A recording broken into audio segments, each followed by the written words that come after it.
I knew post-menopause was going to change my body, but what I wasn't prepared for was how much it would change me, all of me, not just physically, but emotionally, mentally, even the way I saw myself. There was a period of time when I would look in the mirror and think, who are you? Who am I now? Not because I didn't recognize my reflection. I clearly knew who I was talking to, but because I didn't recognize the woman I was becoming. And if you've ever felt that way, I want you to know that you are not alone. Because I think a lot of women reach this stage of life and we quietly wonder, where did the old versions of ourselves go? Where did that spunky, full of energy 20, 30-year-old go, right? We spend years becoming so many things to so many people. We become wives, mothers, caregivers, professionals, problem solvers. We become that person that everyone calls when something goes wrong, the person everyone can count on.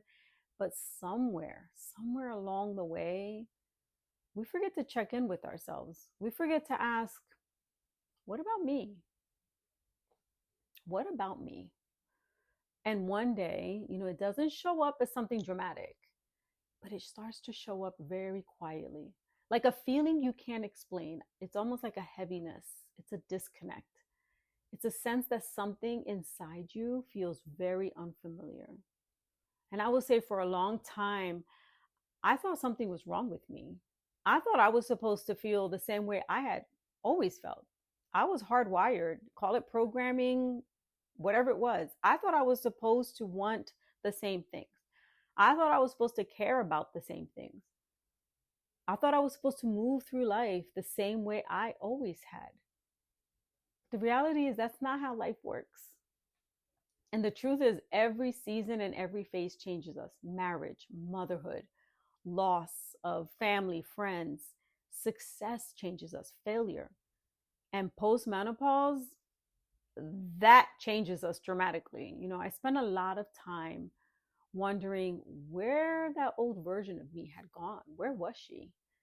The woman who thought a certain way, the woman who handled situations differently, the woman who had different priorities.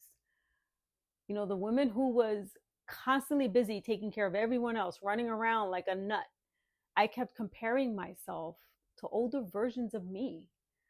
The woman in her 20s, the woman in her 30s, the woman raising children, the woman building a career, the woman who used to be able to push through anything without questioning herself, just constantly going, going, going. But eventually, over time, I had to stop. And I also had to ask myself a very difficult question. How could I possibly be that same woman? My life isn't the same. My experiences aren't the same. My responsibilities are different. I'm not the same. And I realized that I wasn't losing myself. I was actually evolving. And for a long time, I didn't understand that difference. Because evolution can feel like loss when you're still holding on to who you used to be. When you're holding on to old versions of yourself, evolution can feel like you're losing someone.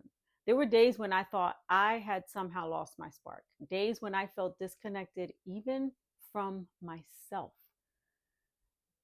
And most days I couldn't even quite explain what was wrong because nothing was actually wrong. I wasn't sad. I wasn't unhappy. I just didn't feel like me. And I didn't know how to explain that. And that's a difficult thing to also admit out loud. Because how do you explain that to someone? How do you explain to someone that nothing is broken, but everything feels different? And I think a lot of women silently carry that feeling. We internalize it. We don't talk about it. We don't name it. We just keep going and going and going. But inside, we know something is shifting. And the longer we ignore it and avoid it, the louder it becomes. And when I look back now, I realize I wasn't lost. I was just changing.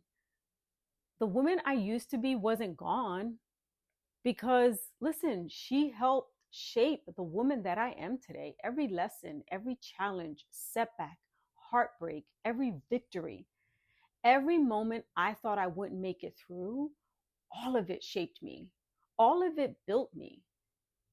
And once I stopped trying to find that version of me again, I started to notice something so interesting and different. I started noticing myself, this present version of me, the one I had been overlooking, ignoring while I was searching for who I used to be. I was too busy caught up in that.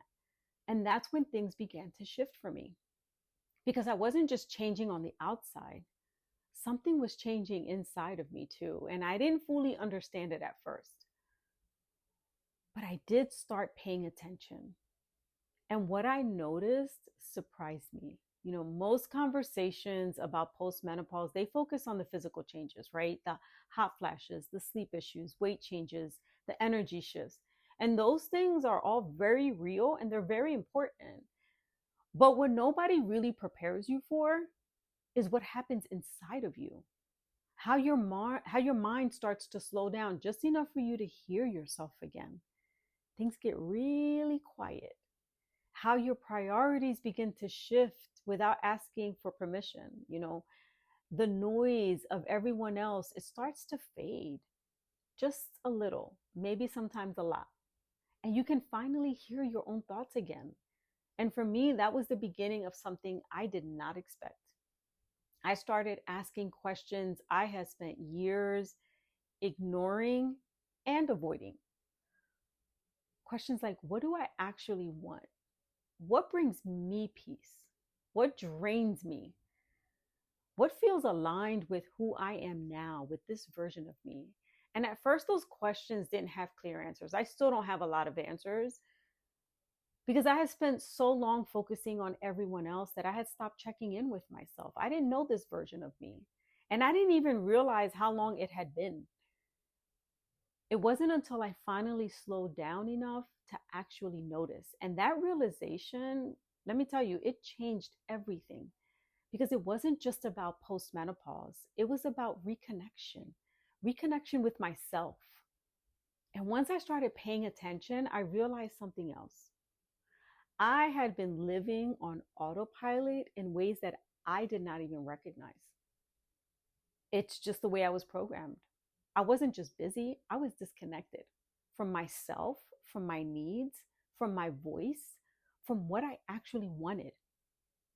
And I think many women reach this point without even realizing how they got there. We all know time is a thief because it doesn't happen all at once. It happens very slowly. It happens through one responsibility at a time, one person at a time. And then one moment where you say, I will deal with myself later. And we all know that that later becomes years, not tomorrow, years. And one day you wake up and realize you've been showing up for everyone except for yourself. And you don't even know when that shift happened, but you feel it and you feel it very deeply. When I started asking myself those hard questions again, what do I want? What makes me feel like me? I didn't always have the answers. And I still don't because I'm still evolving. Because I had gotten used to not needing them. I had gotten used to being needed by everyone else instead. And that's a different kind of identity. I touched on that in my previous video, which I will link for you below. And it's one that many women never question until much later in life. When things quiet down just enough for us to hear our own thoughts again. And what I heard surprised me because I didn't just hear exhaustion, I heard truth. And that truth was this, that I had spent so much time taking care of everyone else that I had stopped making room for myself. And I don't say that with blame. I'm not placing blame on anyone or myself. I say it with awareness because I think many of us were taught that this is what being a good woman looks like, right? We were taught that this is what a good woman looks like, to be dependable, being selfless, being available, being strong for everyone else. But somewhere in that role and in that process, we forget that we are also someone who needs care. And when you ignore that long enough, something inside you begins to shift. It's not loud, It happens quietly until you no longer recognize the version of yourself that you've become. You don't know how you got here. And I think that's where grief comes in. Yes, grief. Not the grief of losing someone else, but the grief of losing versions of ourselves. You know, that younger version of you, the younger version that of me that had more energy, the version that believed things would turn out differently, you know, who thought the world is my pickle, the version that thought there would always be more time, and we know time is a thief. And I didn't expect that kind of grief. I thought growth would feel more like excitement, like momentum, clarity, forward motion, right? Sometimes growth, what I've learned is that growth also can feel like letting go. And letting go can be messy. It's not always clean. It's emotional. It's complicated. It's sitting with that realization that you are not who you used to be. Letting go of that version and knowing that you can't go back. But what I've learned in this process is that going back was never the goal, even when I thought it was, because I wasn't meant to return to an older version of myself. I was meant to understand her, to honor her, and then continue forward with what she taught me. And that started to shift something inside of me, because when I stopped trying to get back to who I was, I started asking who I am now. I started asking this version of me, because the truth is there's strength in this version of me that I didn't have before. It's not the kind of strength that comes from doing everything for everyone else, but it's the kind of strength that comes from self-awareness. It comes from setting hard boundaries. It comes from saying no without any guilt, from choosing peace without explaining yourself, from no longer needing to justify every single doggone decision. And I used to think that meant that I was becoming less, right? Pulling back, I thought I was becoming less available, less giving, less visible, less relevant, less important, less the person people relied on. But I don't see it that way anymore. I have changed. I have grown up over here. Now I believe the complete opposite. I think this season of life is asking us to become more. It's asking us to become more honest, more intentional, more authentic. I see it as becoming more grounded, more intentional, more honest with myself, more ourselves than we've ever been, and maybe even more whole, because I stopped abandoning myself in small ways. I started to listen instead. I really started to pay attention to my thoughts and get out of my own way. And I think that's what this stage of life is really asking of us. It's not asking us to disappear, to shrink, to fade into the background of everyone else's needs.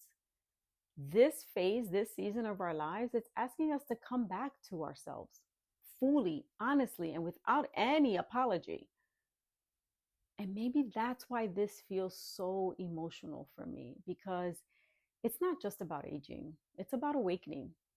Awakening to myself, to my needs, to my voice, to the truth that I matter too. And I don't know who needs to hear this today, but I want you to know that you are not behind. You are not lost. You are not becoming someone less. You are becoming someone more honest, more aware, more you. And that version of you, it deserves just as much love as every version that came before. Maybe even just a little bit more, in my opinion, because she's the one finally learning how to choose herself without guilt. And that to me changes everything. If this video resonated with you, I really want to hear from you. And not as a viewer, but as a woman who has lived through her own seasons and phases of change. You know, what part of this felt familiar to you? What part resonated with you? Please leave a comment below. Your words may be exactly what another woman needs to read today. So don't be shy. This is a safe community. And if you found comfort in this conversation, please like this video and subscribe to my channel and join this beautiful growing community of women who are learning to come back to themselves, and share this with someone, a friend, a family, a coworker who might need the reminder that she matters too. Because none of us are doing this alone. We're just learning. We're learning slowly, but we're learning how to return to ourselves.